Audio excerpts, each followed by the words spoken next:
మరణాత దేవుని యొక్క మహాకృపను బట్టి మరొకసారి దేవుని యొక్క దైవ విషయాలు తెలుసుకోవడానికి ప్రభు ఇచ్చిన ఆత్మీయ అవకాశంకి దేవునికి మహిమ కలుగునుగా. ఆమేన్. నిర్గమకాండము 7వ అధ్యాయము 2వ వచనాన్ని ధ్యానించుకుందాం. నేను నీకు ఆజ్ఞాపించినది యావత్తు నీవు పలుకవలెను. ఫరో తన దేశంలో నుండి ఇశ్రాయేలును పోనీయవలెనని నీ అన్న అయిన అహరోను అతనితో చెప్పును. ప్రార్థన చేసుకుందా. సర్వకృపానిధి, దయగలిగిన, కృప కలిగిన, అద్భుతములు, ఆశ్చర్యకార్యములు జరిగించడి, ఘనమైన ప్రేమను అందించడి మా యేసుక్రీస్తు ప్రభువా, నీ ఘనమైన, ఉన్నతమైన, శ్రేష్టమైన విజయనామమునకై మీకు అనేకమైన కృతజ్ఞతలు, స్తుతులు, స్తోత్రములు, ప్రణుతులు చెల్లించుకొనుచున్నాం.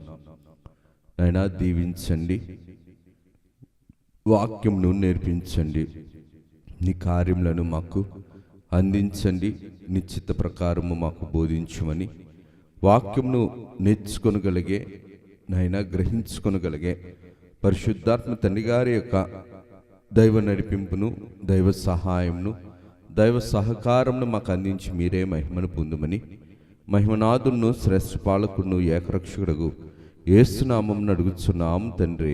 ఆమేన్. త్రిత్వదేవుని దీవెనలు, ఆశీర్వాదములు, శుభములు, మేలులు, ఉపకారాలు ప్రభువు నిండుగా మెండుగా మనకు అనుగ్రహింపచేసి ప్రభువే మహిమ పొందును గాక. ఆమేన్.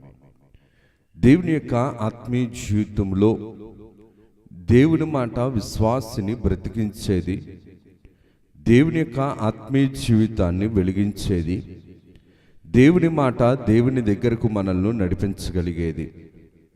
ఈ యొక్క నిర్గమకాండము గ్రంథములో మనం జాగ్రత్తగా గమనించగలిగినట్లయితే గనక, మరి మోషే ఉపవాస దినాల్లో ఉన్నాం.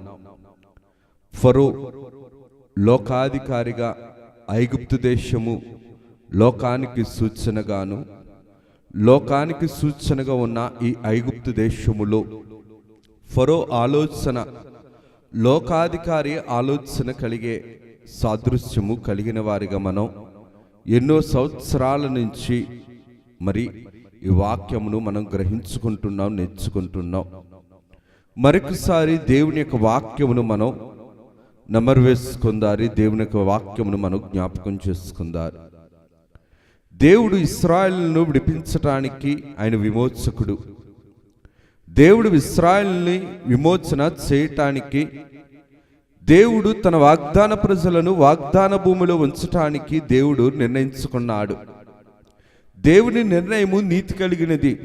దేవుని యొక్క నిర్ణయము నీతి కలిగిన నిర్ణయం కలిగి ఉన్నది. కాబట్టి లోకములో ఉన్న ఈ యొక్క జనాంగము, దేవుని ప్రజలు, దైవ జనాంగముగా పిలువబడి ఇశ్రాయేలీలు మిశ్రమ జనాంగముగా మారపోకున్నట్లు, లోకముతో ఏకము కాకుండానట్లు, దేవుని ప్రజలు దైవ సంబంధమైన స్థలములోను, దేవుని ప్రజలు దైవ సంబంధమైన దేవుని ఏర్పాటులోను ఉండటానికి, దైవచిత్తమైన క్రమమును బ్రతుకును కొనసాగించడానికి దేవుడు నిర్ణయించుకున్నాడు.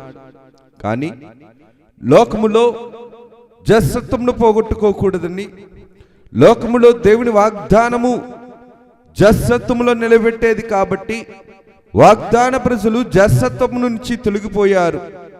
వాగ్దాన ప్రజలు జస్సత్వం నుంచి తొలగిపోయి దాస్యత్వంలోనికి మార్చబడ్డారు. పాపానికి దాసులు మాత్రమే కాదు, లోకములో ఉన్న లోక సంబంధమైన రాజులకు కూడా ఎలాగ మార్చబడ్డారంటే బానిసలుగా మార్చబడ్డారు, దాసులుగా మార్చబడ్డారు. అందుకనే దేవుని ప్రజలు లోకానికి దాసులుగా ఉండకూడదు, లోక ప్రజల ముందు బానిసలుగా పనిచేయకూడదని దేవుని యొక్క ఉన్నతమైన నిర్ణయం. కాబట్టి దేవుడే ఏం చేశాడంటే వాగ్దాన ప్రజలను మరలా ఆ యొక్క బానిసత్వపు భూమి నుంచి విడిపించటానికి మోషే గారిని ఏర్పాటు చేసుకున్నారు. దేవుని యొక్క వాక్య క్రమంలో చూస్తే కనుక మోషే గారిని దేవుడు ఏర్పాటు చేసుకోవడానికి, మోషే గారిని దేవుడు ఎన్నుకోవడానికి గల కారణము ఏమిటనిసనంటే, మొట్టమొదటిసారిగా మనం గమనిస్తే కనుక మోషే గారు దేవునికి లోబడిన వారు, దేవుని మాట పట్ల విధేయత అన్ని విషయాల్లోనూ కూడా చూపించగలిగిన వాడు, అన్ని సమయాలలోనూ కూడా దేవునికి లోబడి దేవుని మాటకు విధేయత చూపించి దేవుని మీద విశ్వాసముతో దేవుని కొరకు శ్రమ పొందుటకు నిర్ణయించుకున్న, తీర్మానము చేసుకున్న, నీతి పట్ల ఆసక్తి కలిగిన ప్రవక్త ఎవరు అనగా ఈ యొక్క మోషే గారు. దేవుని యొక్క కార్యక్రమమును జరిగించడానికి దేవుడు లోక సంబంధమైన తగిన జ్ఞానాన్ని మోషే గారికి అందించారు. అందుకనే దేవుని యొక్క ప్రజలను ఓపికతో నడిపించటానికి, ఓపికతో, ఓర్పుతో, సహనముతో ప్రయాణంలో ముందుగా నాయకుడిగా ఉండటానికి దేవుడు నిర్ణయించుకున్న నాయకుడు మోషే గారు.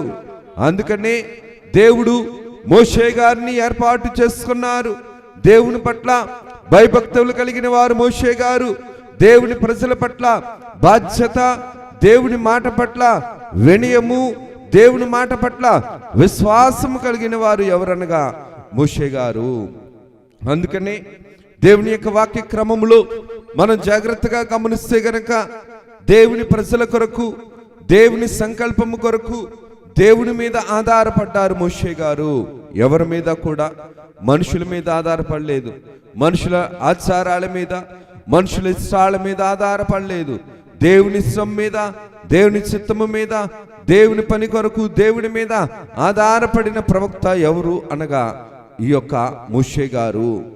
దేవుని యొక్క వాక్య క్రమములో జాగ్రత్తగా గమనిస్తే గనక మోషే ఐగుప్తు దేశంలో 40 సంవత్సరాలు పెరిగినవాడు కాబట్టి, 40 సంవత్సరాలు ఉన్నవాడు కాబట్టి దేవుని యొక్క వాక్య క్రమము ప్రకారము జాగ్రత్తగా గమనిస్తే కనుక మోషే గారి యొక్క జీవితంలో 40 దినాలు ఫరో ఇంటిలో ఉండటాన్ని బట్టి రాజ్య సంబంధమైన విషయాలు తెలుసు, రాజులతో మాట్లాడటం తెలుసు, రాజుతో ఏ స్థితిలో ఏ విధంగా మాట్లాడగలగాలో నైపుణ్యత కలిగిన వ్యక్తి ఎవరు అనిసినంటే ఈ యొక్క మోషే గారు. అందుకని 40 కాలమును జాగ్రత్తగా గమనిస్తే గనక మోషే గారు దేవునితో మాట్లాడిన తర్వాత మోషే గారి యొక్క వయసును గాని వృద్ధాప్యమును గాని లెక్క చేయలేదు మోషే గారు.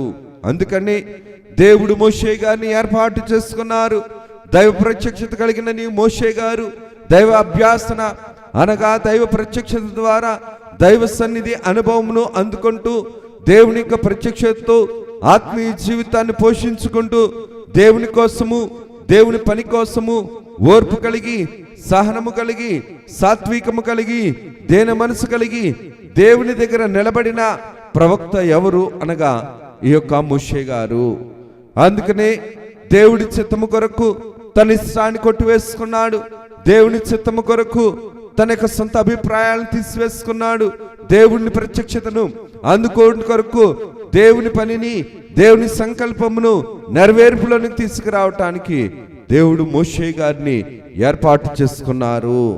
లోకమందంలో ఉన్న అనగా లోకములో అంతటిలోనూ ఉన్న కూడా లోక సంబంధమైన క్రియలను, లోక సంబంధమైన సుఖభోగాలను ఈయన సంపాదించుకునగలిగిన వాడు.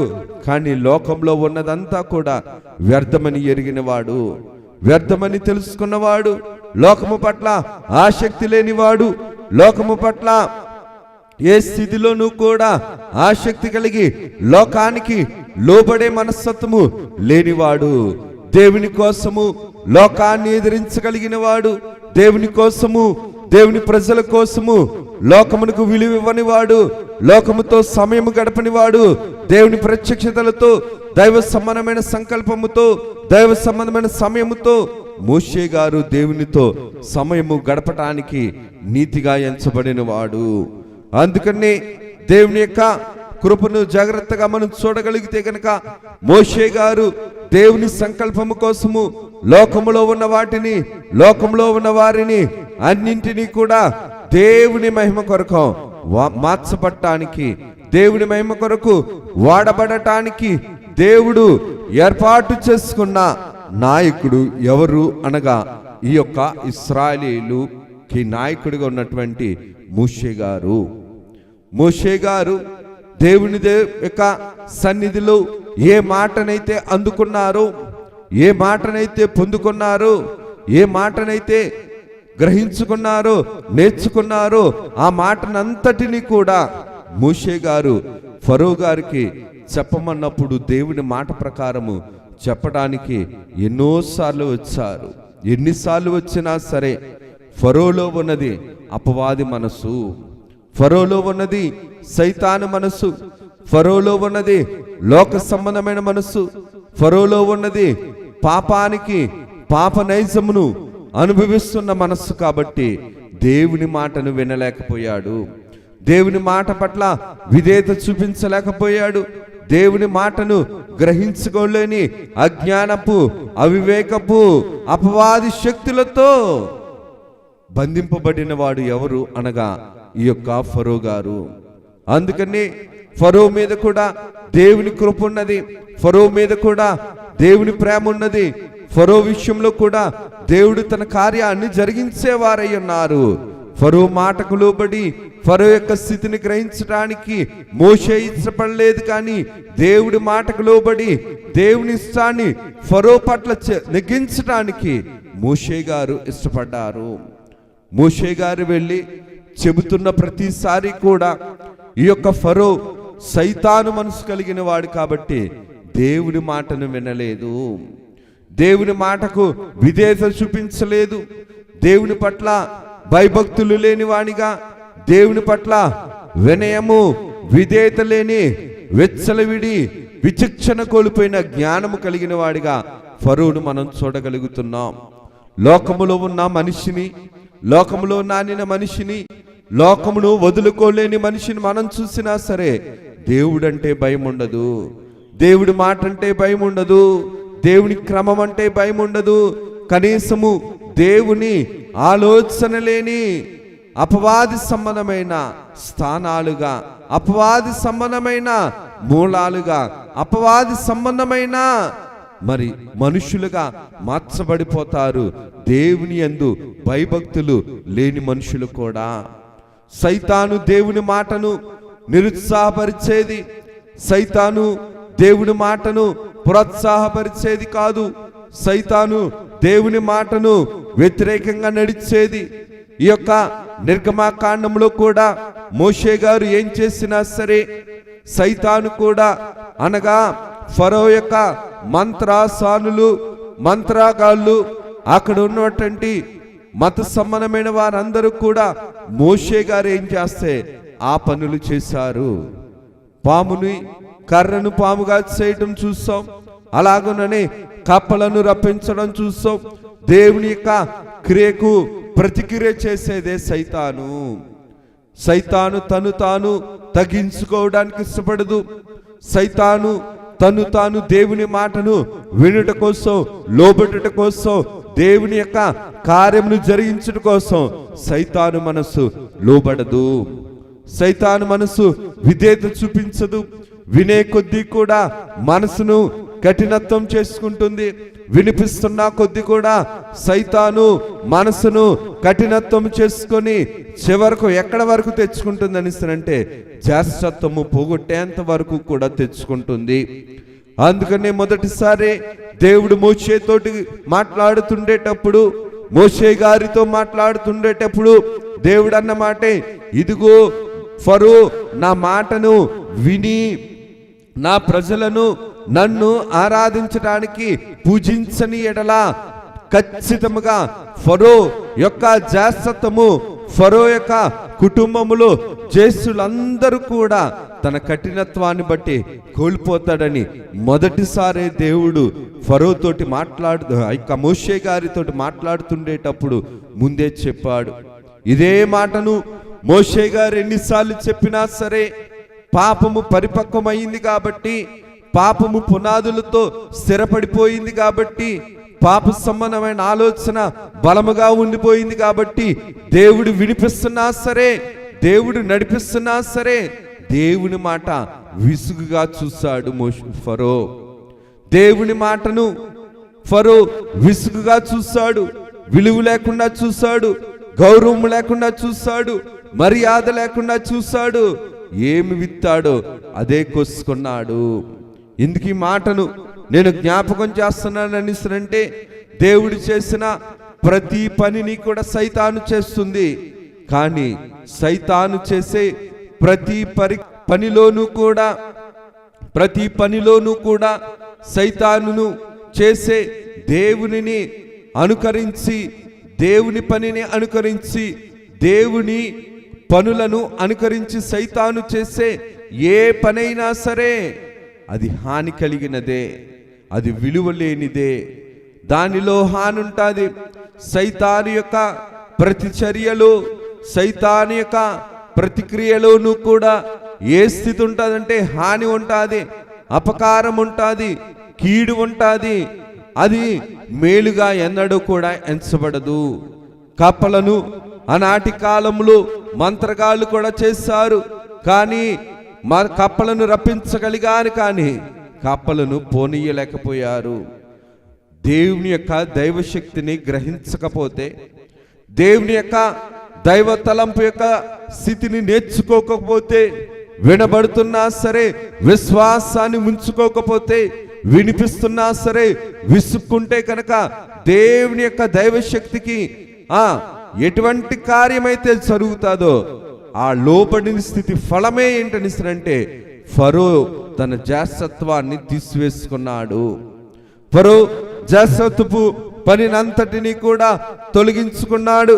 కారణం ఏంటంటే ఫరోలో ఉన్నది లోక సంబంధమైన స్థితి. ఎన్ని సూచక్రియలు చేసినా, ఎన్ని అద్భుత క్రియలు చేసినా, ఎన్ని ఉపకారాలు చేసినా, ఎన్ని తెగుళ్ళు తీసివేసినా, ఎన్ని ప్రతికూల పరిస్థితుల నుంచి దేవుడు తప్పించినా సరే ఫరో దేవునిని తెలుసుకోలేకపోయాడు. ఫరో దేవునిని కార్యం యొక్క విలువ తెలుసుకోలేకపోయాడు. విలువ తక్కువగా చూశాడు, విలువ లేనివాడిగా చూశాడు, గౌరవము లేనివాడిగా చూశాడు. చివరికి తన మనసును కఠినపరుచుకోవడమే అలవాటు చేసుకున్నాడు. ఫరో తన మనసును కఠినపరుచుకున్నాడు కాబట్టి దేవుడు ఎంత కనికరిస్తున్నా సరే దేవుని యొక్క ప్రేమను గ్రహించలేకపోయాడు. దేవుడు తన ప్రేమతో సమయాన్ని ఇస్తే ఆ సమయాన్ని కూడా ఫరో ఎలాగ చూశాడనిసరంటే విషపు సమయముగానే చూశాడు. విషపు క్రియలు కలిగిన వాడు కాబట్టి ఎంత ప్రేమిస్తున్నా సరే, ఎంత సమయం ఇస్తున్నా సరే, ఎన్నిసార్లు చెబుతున్నా సరే, ఎట్టి స్థితిలో చెబుతున్నా సరే, ఏ స్థలమందు చెబుతున్నా సరే ఫరో నైజము మారలేదు, ఫరో తలంపు మారలేదు, ఫరో యొక్క మనస్సు మారలేదు, ఫరో యొక్క క్రియలు మారలేదు, ఫరో ఆలోచనలు మార్చుకోవడానికి ఇష్టపడలేదు. ఫరో మార్పు చెందటానికి ఇష్టపడలేదు కాబట్టి ఫరో మార్పు చెందటానికి దేవుడు అవకాశం ఇచ్చినా సరే ఆ అవకాశాన్ని దుర్వినియోగం చేసుకునే దుష్టత్వముతోనే ఉన్నాడు. కానీ దేవుని యొక్క తలంపును గ్రహించలేకపోయాడు, దేవుని యొక్క ప్రేమను తెలుసుకోలేకపోయాడు, దేవుని యొక్క కార్యమును గ్రహించుకోలేని కఠినత్వుడుగా మారిపోయాడు. కాబట్టి చివరికి తన కఠినత్వపు స్వభావం యొక్క ఫలము ఎక్కడ పడిందనిసనంటే ఆ యొక్క ఐగుప్తు దేశంలో ఉన్నటువంటి జ్యేష్ఠుల మీద పడింది. దేవుడు ప్రేమ కలిగిన వాడు. దేవుని యొక్క ప్రేమ మనకి కృపనిస్తాది, గడువులనిస్తాది. దేవుని యొక్క ప్రేమ మనకి కృపని గడువులను ఇస్తుండేటప్పుడు ఆ గడువులను కూడా, దేవుని కృపను కూడా విలువ తక్కువగా చూస్తే కాలము పరిపూర్ణమైనప్పుడు ఖచ్చితంగా తీర్పు వస్తుంది. తీర్పు శిక్షను తీసుకొని వస్తుంది. కృపేమో అవకాశం ఇస్తుంది, ప్రేమేమో క్షమిస్తుంది. కానీ తీర్పు మాత్రం శిక్షను తీసుకొని వస్తుంది. దేవుడు ఎన్ని ఉపకారాలు చేసినా, ఎన్ని అపకారాలు తొలగించినా, ఎన్నిసార్లు చెప్పినా ఫరో స్వభావము మారలేదు. ఫరో స్వభావము దేవుని పట్ల నిబద్ధతగా లేదు, నీతిగా లేదు. అందుకనే ఫరో ఎలాగ పని చేశాడంటే సృష్టికర్త ఒక పని చేస్తే సైతాను కూడా సృష్టికర్తకు వ్యతిరేకముగా ఆ విలువను తగ్గించడానికి నేనేమీ తక్కువ కాదని చెప్పి నిజాన్ని అబద్ధంగా మార్చడానికి తను కూడా అబద్ధాన్ని నిజముగానే ఏం చేస్తుంది అంటే అబద్ధమే ఉంటుంది, నిజముగానే చూపిస్తుంది. ఫరో కూడా అటువంటి కఠినత్వం కలిగిన వాడే. అందుకనే నిర్గమాకాండంలో మోషే గారు దేవుని యొక్క ప్రతినిధిగా కనిపిస్తే ఫరో సైతాను ప్రతినిధిగా కనబడతాడు. నిజము అయిన సత్యాన్ని ఎన్నిసార్లు మోషే గారు చెప్పినా సరే, నిజాన్ని చెబుతున్నా, సత్యాన్ని చెబుతున్నా, జరగబోవు దాన్ని చెబుతున్నా, ఉపకారాలు చేస్తున్నా, ఫరో అబద్ధపు మనసు మారలేదు. అబద్ధాన్ని ప్రేమించడం మారలేదు, అబద్ధాన్ని ఉంచుకోవడం మారలేదు, అబద్ధాన్ని ప్రేమించడం మారలేదు, అబద్ధాన్ని నిలుపుకోవడం మానలేదు, అబద్ధంలో ఉండటానికి మానుకోలేదు. దేవుడు మోషే గారిని పంపించి ఎన్నిసార్లు చెబుతున్నా సరే దేవుని వైపు తిరగలేకపోయాడు, దేవుని విలువ వైపు తిరగలేకపోయాడు. అందుకనే తనను, తన కుటుంబాన్ని, తన రాజ్యాన్ని చీకటి పాలు చేశాడు. దేవుడు ఎన్నిసార్లు చెబుతున్నా సరే, దేవుడు ఎంత వెలిగించాలని, వెలుగునివ్వాలని కోరుకుంటున్నా సరే, చీకటి కలిగిన మనస్సు, మారు మనసు లేని మనస్సు, దేవుని పట్ల కఠినముగా ఉన్న మనస్సు ఏదో ఒక రోజు ఏమవుతుందని అంటే చీకటిగానే ఉండిపోతుంది. ఫరోకి ఎన్ని అవకాశాలు ఇచ్చినా సరే దుర్వినియోగం చేసుకున్నాడు. కాబట్టి దుర్వినియోగపు, భ్రష్టత్వపు, దురాత్మ కలిగిన మనస్సు ఎక్కడికి నడిపించిందని అంటే చీకటిలోనికి నడిపించింది. ఒకప్పుడు మోషే గారు కఠినమైన శ్రమలో ఉండేవారు, ఘోరమైన బాధలలో ఉండేవారు. దేవుని చేత వెలిగింపబడ్డారు. దేవుని చేత వెలిగింపబడ్డారు కాబట్టే ఇశ్రాయేలీయులను కూడా దైవాత్మ స్థితిలోనికి నడిపించడానికి దేవుడు ఏర్పాటు చేసుకున్న నాయకుడిగా ఇశ్రాయేలీయులను కూడా వెలిగించాడు, వాగ్దాన దేశము వైపు నడిపించగలిగాడు. ఎందుకు ఈ మాట నేను జ్ఞాపకం చేస్తానంటే దేవుని కృప క్షమించి దేవుని యొక్క కార్యమును చేయటానికి మోషే గారిని నాయకుడిగా ఉంచింది. ఐగుప్తు దేశంలో ఉన్న ఫరో కూడా అప్పటికి నాయకుడే. కానీ ఆ నాయకుడిలో ఏమి లేదనిసనంటే క్షమించే బుద్ధి లేదు, క్షమాపణ కోరే మారు మనసు లేదు. అందుకని ఏం తెచ్చుకున్నాడనిసనంటే తీర్పును తెచ్చుకున్నాడు. మోషే గారేమో దేవుని మీద ఆధారపడితే ఫరో ఏమో మనుషుల మీద ఆధారపడమని చెబుతున్నాడు. ఫరో నా వైపు చూడమని చెబుతున్నాడు. నేను లేకుండా మీకు బ్రతుకు లేదని చెబుతున్నాడు. నాతోటే ఉండాలని చెబుతున్నాడు ఫరో. కానీ మోషే ఏమంటున్నాడని అంటే దేవుని వైపు చూడండి, దేవుని మాటను వినండి, దేవుని కార్యమును జరిగించండి అని దేవుడు మోషే గారి ద్వారా చెబుతున్నాడు. దేవుని దరిలో ఉండాలని మోషే గారు చెబుతున్నారు. కానీ లోకము తన స్వాధీనంలో ఉంచుకోవాలని ఆ యొక్క ఫరో మనసు చెబుతుంది.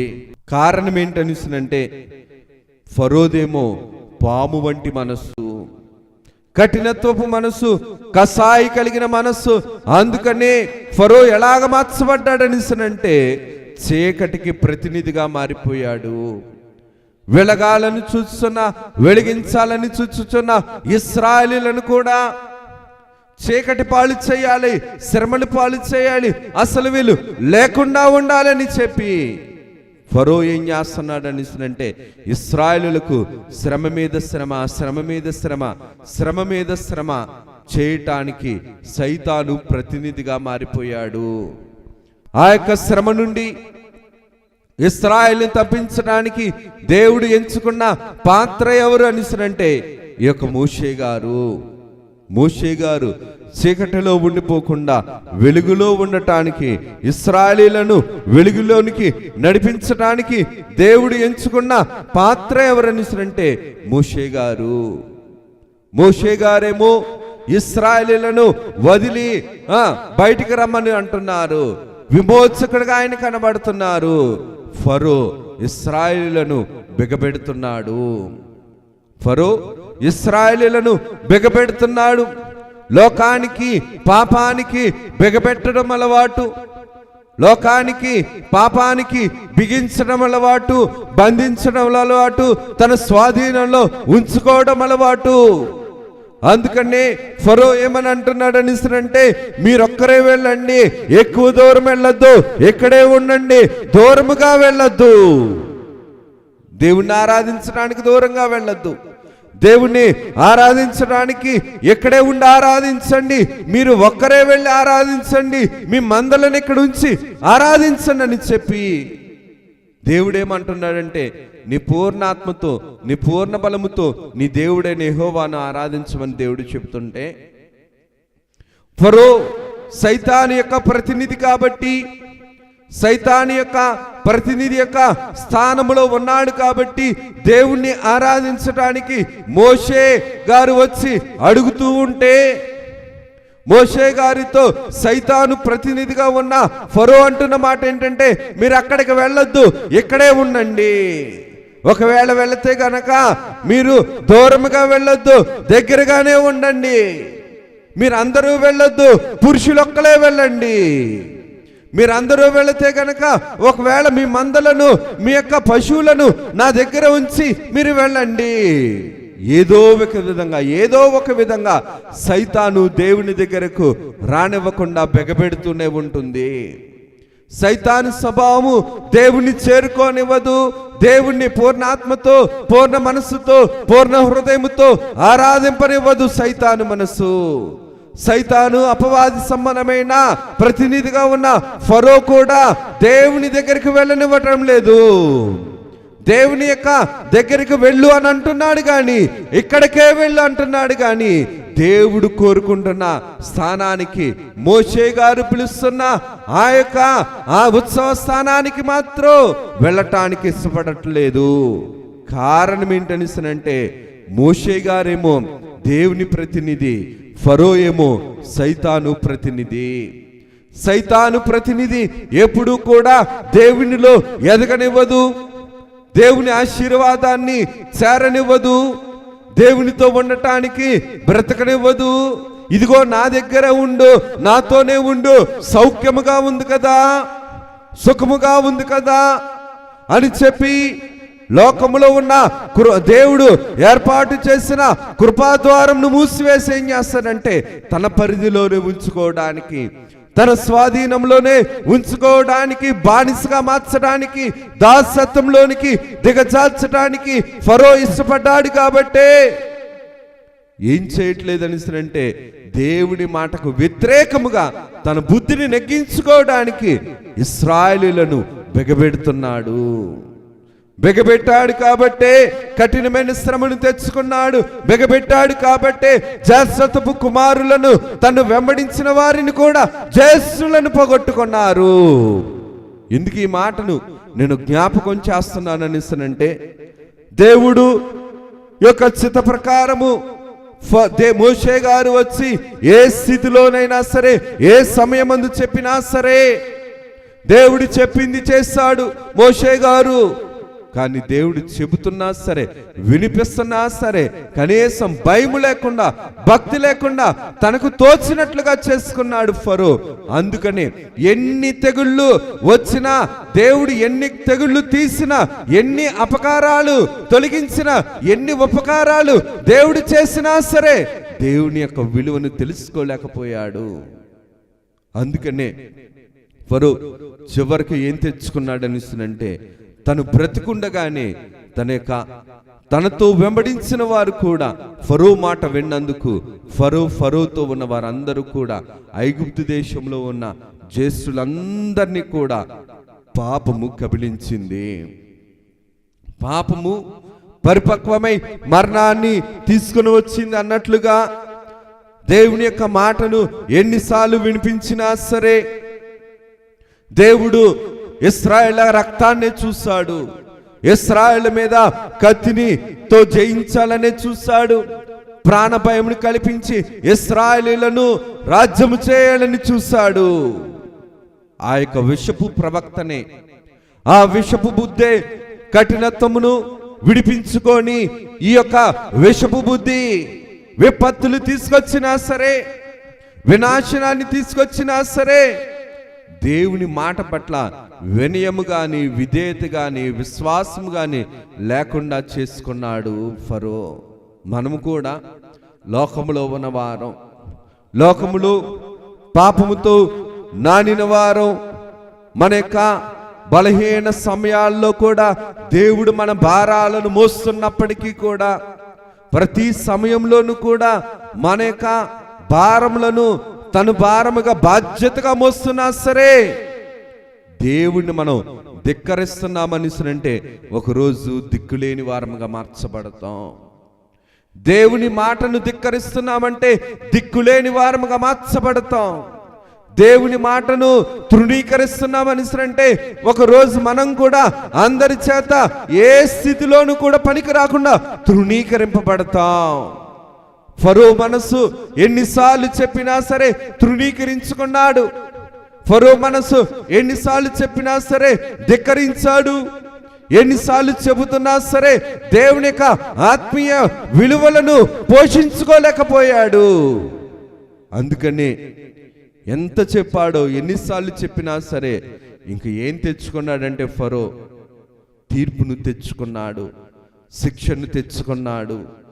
ఈరోజు దేవుని యొక్క ఆత్మీయ కార్యక్రమమును జాగ్రత్తగా గమనిస్తే అవిశ్వాసికి దేవుని మాట ఎప్పుడూ కూడా అబద్ధంగానే కనిపిస్తుంది. అవిశ్వాసికి దేవుని మాట ఎప్పుడూ కూడా అబద్ధంగానే కనిపిస్తుంది. దేవుడు నిజము చెబుతున్నా, నిజము నేర్పిస్తున్నా, నిజములో ఉండమని తెలియచేస్తున్నా, నిజములో ఉండమని గ్రహించుకోమని నేర్చుకోమని చెబుతున్నప్పటికీ కూడా లోపల ఉన్నది అబద్ధకరమైన ఆత్మ. కాబట్టి అబద్ధకరమైన ఆత్మ అబద్ధాన్నే ప్రేమిస్తుంది. అబద్ధకరమైన ఆత్మ చీకటినే ప్రేమిస్తుంది. అబద్ధకరమైన ఆత్మ వెలుగుదూతకరమైన సైతానునే ప్రేమిస్తుంది. కానీ దేవుడు లోకానికి వెలుగై ఉన్నాడు. దేవుడు లోకానికి వెలుగైన దేవుడు, లోకానికి వెలిగించిన దేవుడిని విడిచిపెట్టాడు. కాబట్టి ఫరో యొక్క జీవితం ఎలాగ మార్చబడింది అని అంటే చీకటిగా మార్చబడింది, ఒంటరిగా మార్చబడింది. ఎన్ని ప్రతికూలతలు వచ్చినా దేవుడు కాపాడాడు. ఆ కాపుదలను కూడా ఫరో ఎగతాళిగానే చూశాడు, అవసరంగానే చూశాడు. అందుకనే దేవుని యొక్క ఆత్మీయ జీవితంలో దేవునికి మనం సంపూర్ణంగా లోబడవలసిన వారమై ఉన్నాం. దేవుని యొక్క మాటను బట్టి జాగ్రత్తగా మనం చూడగలిగితే గనుక దేవుడు ఫరో దగ్గరకు మోషే గారిని పంపిస్తుండేటప్పుడు మోషే గారు ఏ మాట చెబుతున్నా సరే దేవుడి మాటకు విలువివ్వలేదు, విలువ ఉండనివ్వలేదు. దేవుడు అనేవాడు ఉంటే గనక, యెహోవా అనేవాడు ఉంటే గనక బానిసల దేవుడని ఎగతాళి చేసేవాడు. దేవుని మాటకు విలువిచ్చేవాడు కాదు. నేను పూజిస్తున్నా ఈ దేవుడు మాత్రమే నన్ను ఉన్నతంగా ఉంచాడు కాబట్టి ఈ దేవుడే ఉన్నతమైన దేవుడు అని అనుకున్నాడు. ఇశ్రాయేలును కాపాడుతున్న దేవుడు, ఇశ్రాయేలు బానిసలుగా ఉన్నారని చెప్పి బానిసల దేవుడని దేవునికి విలువివ్వలేదు. దేవుని విలువగా ఉండకుండా, దేవుణ్ణి విలువగా ఉండకుండా చేయటానికే ప్రయత్నం చేశాడు. దేవునికి విలువివ్వలేదు, దేవుడికి విలువివ్వకుండా ఉండటానికి ప్రయత్నం చేశాడు. దేవుని యొక్క కార్యక్రమాల్లో విశ్వాసపు భ్రష్టత్వంలోనికి నడిపించడానికే ప్రయత్నం చేశాడు అపవాది మనసు కలిగిన ఈ ఫరో. అందుకనే బలహీనంగా ఉన్నా సరే ఆ బలహీనతని ఎలా మలుచుకున్నాడంటే తన బలముగా మలుచుకొని ఆ బలహీనతతో ఇంకా బాధిస్తూనే ఉన్నాడు, ఇంకా బాధ పెడుతూనే ఉన్నాడు. వింటున్నా సరే విధేయత లేదు కాబట్టి విశ్వాసపు భ్రష్టత్వంలోనికి ఫరో దిగజారిపోయాడు. దేవుడు ఎంత కృప చూపుతున్నా, ఎన్ని గడువులు ఇస్తున్నా సరే ఇశ్రాయేలీలు కూడా దేవుని మాటను గౌరవించలేకపోయారు. అందుకనే ఇశ్రాయేలీల యొక్క విశ్వాస జీవితం విశ్వాసపు భ్రష్టత్వంలో ఉండబడిపోయింది. కాబట్టి శరీరమేమో బలహీనమైంది, మనసుకేమో నెమ్మది లేదు, ఆత్మకేమో రక్షణ లేదు, వెలుగు లేదు. బంధకాలలో ఉండబడిపోయారు, బంధింపబడ్డారు. వీరు బంధింపబడ్డారు కాబట్టి కదలనివ్వట్లేదు పాపము. దేవుని దగ్గరికి రావటానికి ఫరో కదలనివ్వట్లేదు.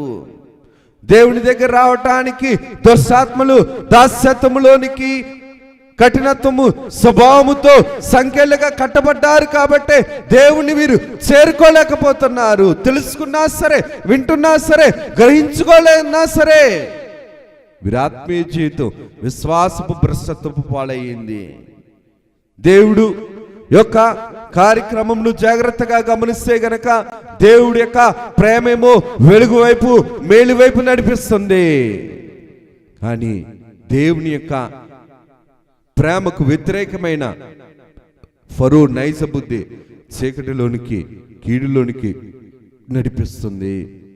ఇందుకు ఈ మాటను నేను జ్ఞాపకం చేస్తానంటే దేవుడు రాయించిన మాట, నేను నీకు ఆజ్ఞాపించిన యావత్తు నీవు పలుకోవలెను. దేవుడు పని చేయిస్తున్నాడు. లోకము దేవుని ప్రజల మీద కఠినముగా పని చేస్తుంది. దేవుడు పలుకుతుండేటప్పుడు కఠినత్వము పని చేస్తుంది. కఠినత్వము పని చేస్తుండేటప్పుడే కన్నేళ్లతో కఠిన మనస్సును కరిగించుకోవాలి అని తండ్రి గారు రాశారు. ఇందుకు ఈ మాటను నేను జ్ఞాపకం చేస్తున్నానంటే తప్పించుకోలేని స్థితి, వదిలించుకోలేని స్థితి, వంకర త్రోవలో బ్రతుకుతున్న స్థితి ఇశ్రాయేలీయులది. తప్పించుకోలేరు, వదిలించుకోలేరు, వంకర త్రోవలో బ్రతకవలసిన దుస్థితికి దిగజారిపోయారు ఇశ్రాయేలీయులు. కానీ ఇశ్రాయేలీయులకు దేవుని వాగ్దానం ఉన్నది, దేవుని కృప ఉన్నది. దేవుడి కృప బట్టి, దేవుడి వాగ్దానాన్ని బట్టి ఇశ్రాయేలీయులను ఐగుప్తు దేశం నుంచి విడుదల చేయటానికి దేవుడు ఏర్పాటు చేసుకున్న నాయకుడు యొక్క మోషే గారు. అందుకనే ఫరో దగ్గర ఉన్నంత కాలము కూడా ఇశ్రాయేలీయులకేమో బ్రతుకంతా భారంగా మారిపోయింది, భవిష్యత్ అంతా శాపంగా మారిపోయింది, శరీరం అంతా జబ్బులతో, నీరసత్వముతో మారిపోయింది. ఆత్మీయ పనేమో ఆయాసంగా కనబడుతుంది. కుటుంబంలో కుదురులేని స్థితి, తరతరాలు అవమానంగా మార్చబడిపోతున్న పరిస్థితులు. అటువంటి పరిస్థితుల నుంచి శాపకరమైన, బాధకరమైన, వ్యాధికరమైన, రోగకరమైన, దౌర్భాగ్యకరమైన, అవమానకరమైన పరిస్థితులన్నింటినీ కూడా సరిచేయటానికి దేవుడు వాగ్దానం ఇచ్చిన వాడు నమ్మదగిన వాడు కాబట్టి, దేవుడు నమ్మదగిన వాడు కాబట్టి వారి బ్రతుకులను, వారి తరతరాలను మరలా బాగు చేయటానికి దేవుడు ఏర్పరచుకున్న నాయకుడు ఎవరనిసరంటే మోషే గారు. అందుకనే మోషే గారి యొక్క ఆత్మీయ జీవితం దేవుని యొక్క కార్యక్రమాలతో, దేవుని యొక్క సన్నిధితో, దేవుని యొక్క ప్రత్యక్షతలతో ముడిపడి ఉంది. ఆయన ఎన్నడూ కూడా దేవుని సన్నిధిని కానీ, దేవుని ప్రత్యక్షతను కానీ, దేవుని యొక్క మాటను కానీ ధిక్కరించకుండా దేవునికి లోబడ్డాడు. కారణం ఏంటంటే లోకం ఆయనలో లేదు. లోకం మనలో ఉందనుకోండి, మనం లోకాన్ని ఎదిరించలేం, లోకాధికారిని మనం ఎదిరించలేం. మోషే గారిలో లోకము లేదు కాబట్టి దేవుని కోసం లోకాన్ని ఎదిరించాడు, దేవుని కోసం లోకాధికారిని ఎదిరించాడు, దేవుని కోసం దేవుని పనిని నెరవేర్పు చేయటానికి లోకములో దేవుని పనివానిగా మోషే గారు ఉన్నారు. కారణం ఏంటనిసరంటే మోషే గారు లోకం వ్యర్థమని ఎంచుకొని ఆ వ్యర్థమైన దానిలో నుంచి తొలగించుకొని దేవుని ఏర్పాటులోనికి వచ్చాడు. ఆయన దేవుడు హృదయాంతరంగాలను ఎరిగిన దేవుడు. కానీ ఫరో లోకానికి అధికారిగా ఉండాలనుకున్నాడు, అందుకనే లోకంలో కలిసిపోయాడు. కానీ దేవుని యొక్క దైవ కృప, దైవ కార్యమును బట్టి వెలుగుదూత వేషము లోకము, వెలుగుదూత వేషము లోకము యొక్క రూపము, అవసరాల రూపము, శాపకరమైన బ్రతుకు రూపము, పాపమును వదిలించుకోలేని, పాపము నుంచి తప్పించుకోలేని శాపకరమైన రూపము, మానవ శరీర సంబంధమైన దుస్థితి. వీటినన్నింటినీ కూడా వదిలించేసేది, వీటన్నింటి నుంచి కూడా విమోచన దయచేసేది, విడుదల దయచేసేది దేవుని యొక్క దైవ సన్నిధి మాత్రమే. మోషే గారు దైవ సన్నిధిలో ఉన్నాడు. దైవ సన్నిధిలో ఉన్నారు కాబట్టే దైవ ప్రత్యక్షతను అందుకున్నారు కాబట్టే లోకాధికారి అయిన ఫరోను ఎదిరించగలిగాడు. పాపానికి బానిసగా మారలేదు, శాపానికి సాధనముగా మారలేదు, వ్యాధికి వ్యసనముగా మారలేదు. ఆయన శరీరము దేవుని వరపుత్రుడిగా మార్చబడ్డారు. దేవుని వాగ్దాన పుత్రుడిగా నిలబడ్డాడు. ఆయన దేవుని యొక్క వారసత్వపు వీరుడిగా ఫరో ఎదుట నిలబడి దేవుని తరపున మాట్లాడాడు మోషే గారు. ఇశ్రాయేలులను విమోచకుడిగా దేవుడు నిలబెట్టడానికి కారణం ఏంటనిస్తే మోషే గారిలో ఉన్న దైవశక్తి లోకాన్ని ఎదిరించింది, పాపాన్ని ఎదిరించింది, శాపాన్ని వదిలించుకుంది, లోకమంతటిని కూడా వ్యర్థముగా ఎంచుకుంది. దైవశక్తి లేనప్పుడు మనమైనా, మీరైనా, నేనైనా, ఎవరైనా సరే లోకాన్ని ఎదిరించలేము. లోకమున్నవారు లోకాన్నే చేర్చుకుంటారు, లోకమున్నవారు లోకములోనే ఉండటానికి ఇష్టపడతారు, పాపమున్నవారు పాపకరమైన బ్రతుకులో ఉండటానికే ఇదే సౌఖ్యమని భవిష్యత్తును చీకటిలోనికి నడిపించుకుంటారు. కారణం ఏంటనిస్తే లోకము వెలుగుదూత వేషము, పాపము మోసకరమైన అవసరాల రూపము, శాపకరమైన సాధనముగా మార్చేది ఏంటనిస్తే లోక సంబంధమైన శరీర అవసరాలు. అందుకని మోషే గారు దేవుని యొక్క ప్రత్యక్షతలోనికి ఉన్నారు కాబట్టి, దేవుని సన్నిధిలో నిలవబడ్డారు కాబట్టే, నీతిగా ఉన్నాడు కాబట్టే దేవుడు కార్యాన్ని తన చిత్త ప్రకారము విశ్వాసులకు కర్తగాను, విశ్వాసమును కొనసాగించే కర్త వైపు చూస్తూ విశ్వాసపు భ్రష్టత్వ జీవితం నుంచి విశ్వాసులను ఎదిగించే ఆత్మీయ జీవితంలోనికి మోషే గారిని దేవుడు నడిపించగలిగాడు. కారణం ఏంటనిస్తుందంటే దేవుని యొక్క కృప ఎప్పుడు కూడా ఎవరో ఒక ప్రవక్తను పంపించి ఏం చేస్తానంటే ప్రజలను పాపము నుంచి విడుదల దయచేస్తుంది. కానీ ఆ దేవుని మాటను పాపములో ఉన్న ప్రజలు వినరు, విన్నా సరే విధేయత చూపించరు. విధేయత చూపించాలన్నా సరే ఫరో వంటి లోకాధికారి ఏం చేస్తాడంటే ఆ విధేయతను అణిచివేసి విశ్వాసపు భ్రష్టత్వంలోనికి నడిపించి చివరికి చీకటి పాలు చేస్తాడు. ఫరో కూడా తన్ను తాను చీకటి పాలయ్యాడు. దేవుడి కొద్ది మాటలను మన వినికిడిలో దీవించి ప్రభువు మహిమ పొందును గాక. ఆమేన్. సర్వోపకారుడా, సర్వశక్తిమంతుడా, మహిమ కలిగిన తండ్రి, మహాత్యం కలిగిన తండ్రి, మీకు వందనాలయ్యా. కొద్ది వారము దీవించండి, ఆశీర్వదించండి, నీ కౌగిట భద్రపరుచుకునండి. జరగవలసిన ప్రభువా ఈ యొక్క మోషే ఉపవాస దిన కార్యక్రమాలను నీ దృష్టికి అంగీకారముగాను సంఘానికి, మాకు, గ్రామానికి, వింటున్న వారికి దీవెనకరంగాను మీరే మలచుకొని నైనా సృష్టిలో మోషే గారు నీ ప్రతినిధిగా ఉన్నారు నైనా, మేము కూడా నీ ప్రతినిధులుగా ఉండగలిగే స్థితిని దయచేయండి నాయనా. ఫరో వంటి అపవాది ప్రతినిధిగా కాదు నాయనా, నీ పనివారముగా, నీకు పనికొచ్చు పాత్రలుగా మమ్మల్ని మీరు మలుచుకొని మీరే మహిమను, ఘనతను, కీర్తిని, ప్రభావములను పొందుమని మహిమనాథును, శ్రేష్ఠ పాలకుడును, ఏకరక్షకుడు యేసు నామమున అడుగుచున్నాం తండ్రి. ఆమేన్. త్రిత్వ దేవుని దీవెనలు, ఆశీర్వాదములు, శుభములు, మేలులు, ఉపకారాలు, ప్రభు తలాంతులు, ప్రభు నిండుగా మెండుగా అందించగలిగే ఆత్మీయ విశ్వాసం ప్రభు మనకు అందించి ప్రభు మహిమ పొందును కాక. ఆమేన్. అందరికీ మరణాత.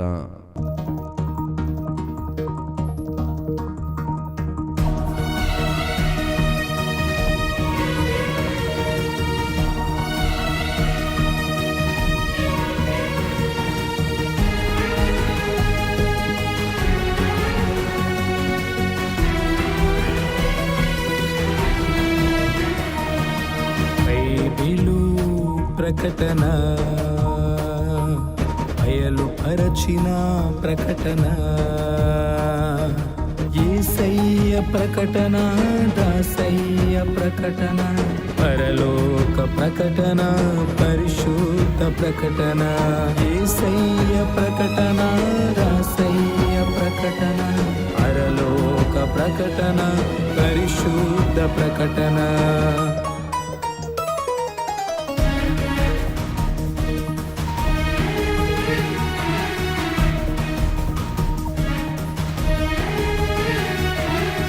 ప్రకటన, బైబిలు ప్రకటన, అయలుపరచిన ప్రకటన, విమలాత్మ ప్రకటన, విజయాత్మ ప్రకటన, విశ్వాసికి ప్రకటన, విజ్ఞాపన ప్రకటన. విమలాత్మ ప్రకటన, విజయాత్మ ప్రకటన, విశ్వాసికి ప్రకటన, విజ్ఞాపన ప్రకటన. ప్రకటన, బైబిలు ప్రకటన, బయలుపరచిన ప్రకటన.